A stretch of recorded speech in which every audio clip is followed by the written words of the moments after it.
"Oh God," Warren said as he got out of bed. "There's that smell again. What is that?" Warren had discovered the smell the week before, but had yet been able to find its source. It was a rancid smell, and it overpowered his senses. He tried his best to ignore it, but it had begun to affect his work. Being a writer was already hard enough most days, but it became increasingly more difficult as the time went on, and the smell became ever harder to ignore. Warren began to search the house top to bottom in hopes of finding the culprit. "What do you think it is, Goldie?" he asked his dog, who also seemed to be bothered by this smell. Although usually energetic, she'd been very lethargic lately, always lying in the hallway. She seemed to be losing weight, too, which worried him. "Shit," Warren said to himself after searching the house and finding nothing. He looked at the clock on the wall and could see that it was about the time that he normally made dinner, but he wasn't really hungry. In fact, he hadn't been hungry for several days now.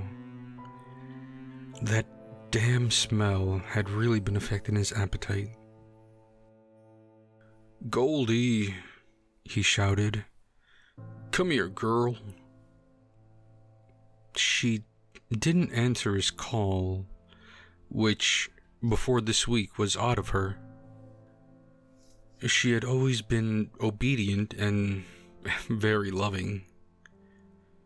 Frustrated, Warren decided to walk to the hallway, which was Goldie's new favorite spot, and fetch her himself. She was laying, with her head resting on top of her two outstretched paws. "What's the matter with you, huh?" he asked affectionately. He reached down to pat her on the head, but before he was able to, he gave a quick, involuntary glance up at the ceiling. There, he saw the door to the one place he'd forgotten to look. "How could you forget about the attic?" he asked himself as he grabbed the dangling string and pulled the door down.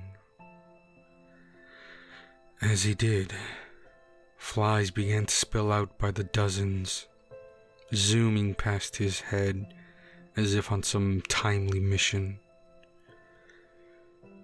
"Whatever our culprit is, it must be up there, huh, girl?" he called down to Goldie. He took a deep breath, bracing himself for the harsh smells he knew were to come, and slowly made his way up the stairs. Peeking his head through the opening, Warren gasped with terror and sadness as he saw his bloated body swinging from the rafters. He remembered what he had done